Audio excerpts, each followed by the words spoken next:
There are plenty of Tesla reviews out there. However, Adam Hay-Nicholls at London's City A. M draws some striking parallels between the Tesla driving experience and its eccentric CEO, Elon Musk.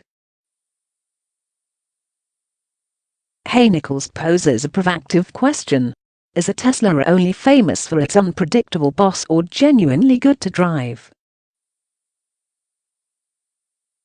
To answer this question, Hay-Nicholls put a Model S P100D to the test on a road trip from London to the south of France.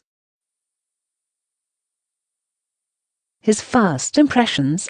He says, there are no gears, there is never-ending torque, it is silent, and the ride is perfectly suited to motorways.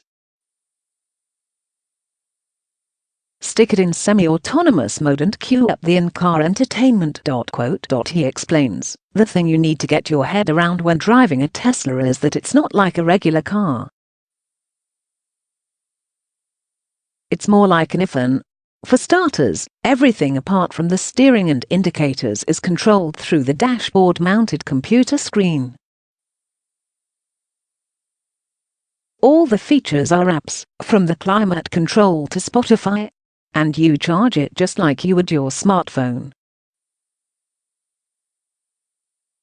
What about performance? Hay-Nicholls warns, if you keep flooring the throttle to give yourself what might be termed a Silicon Valley facelift, your battery will drain itself like a drunk in a bus shelter. Quote, that said, it feels like you are driving in a video game. But the steering is good, and the chassis is not bad, albeit a little heavy. The driving experience remains futuristic. So is driving a Tesla a mirror image of its mercurial CEO?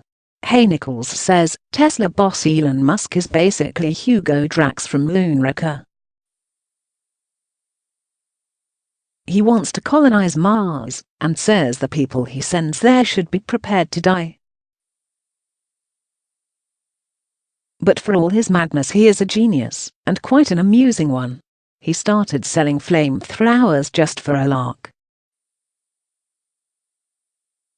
His tunnel boring company is called The Boring Company. Test driving the Tesla, Hay-Nicholls does notice a nod, or two, to Elon Musk. My Model S comes with bioweapon defense mode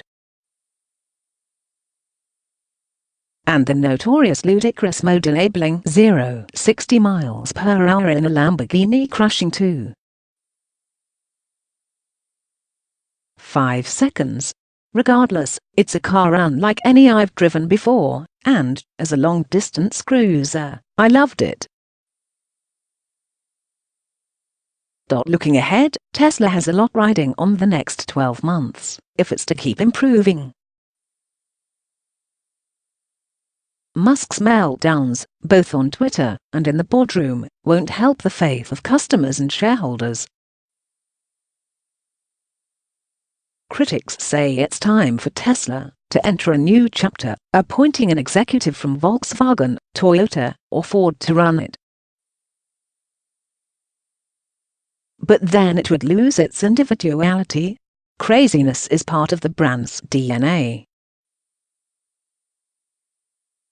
That said, Hay-Nicholls concludes, I want a bit of eccentricity in my automobiles. I also like being able to drive to the south of France without spending a penny on fuel. Free supercharging sounds nuts, right? But it's real, and we have Elon Musk to thank for it. I'd borrow his wheels and drive to France anytime, though I'm not sure I'd follow him to Mars. Quote,